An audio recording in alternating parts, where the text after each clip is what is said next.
It's been a big week in the world of football. Of course, there was some Premier League games on Amazon Prime, which was fantastic. So a bit of a footballing feast this week, which is good, after quite a bit of stop-start with these international breaks. So there was Sheffield United against Newcastle.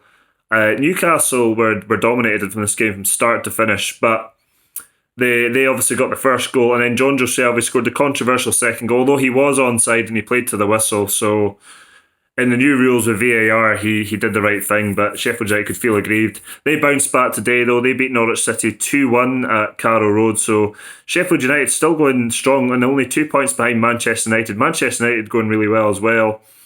I mean, I was speaking about Solskjaer and how he wasn't being talked about getting the sack along with Pochettino and Silva and Emery, but Manchester United obviously won two huge games back to back. They beat Jose Mourinho's Tottenham Hotspur by 2-1 and looked the far better side in that game.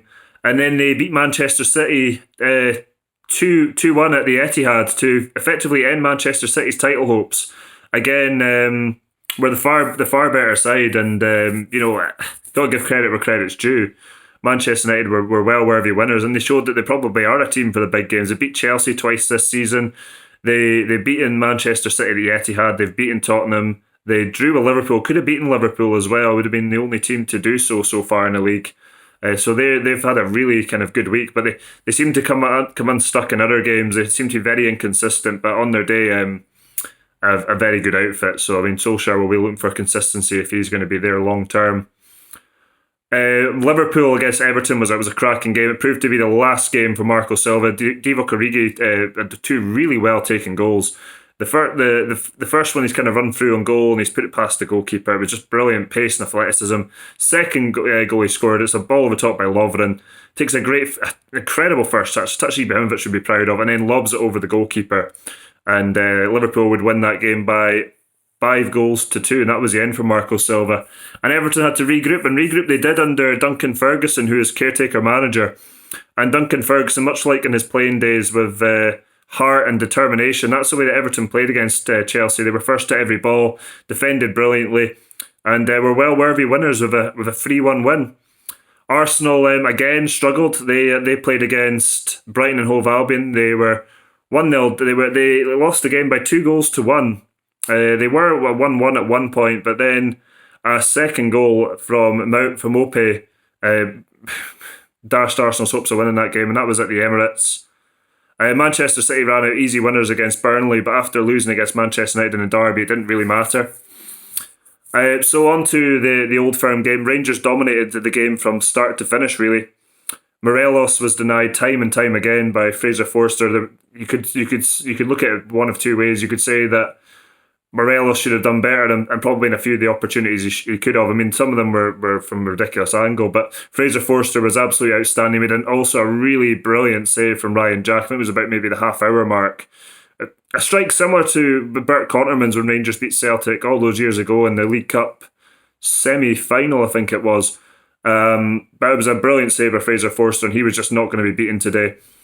Frimpong was one of Celtic's better players. I mean, he ended up getting sent off as he gave away a penalty to Rangers in 64 minutes. Frimpong was sent off, and it was rightfully so. It was the last man. A bit of inexperience showing there. There was no guarantee Morelos was getting to the ball there. Celtic had taken the lead before that. I think it was on 58 minutes when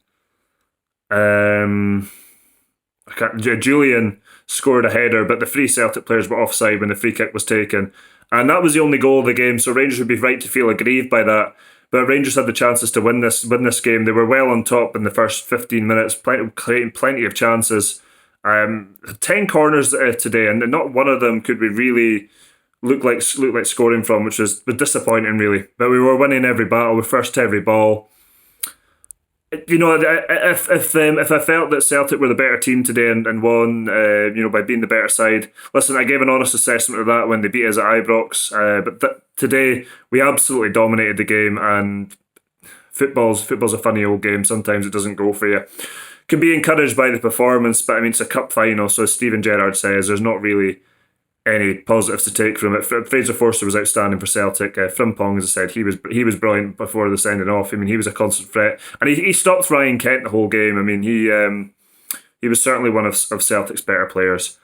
So I mean, obviously, to summarise, the goal that they scored was offside. Morelos had kind of several opportunities that were saved by Forster, and a missed penalty as well. And when Celtic went 1-0 up against a run of play like that, you just kind of felt that it wasn't going to be our day. And yeah, we have to regroup for Thursday against Young Boys. So hopefully, I have a video for you for that. So not kind of one of the kind of usual videos, but just kind of a quick kind of roundup and just a quick assessment of the final. But we'll have a new video soon.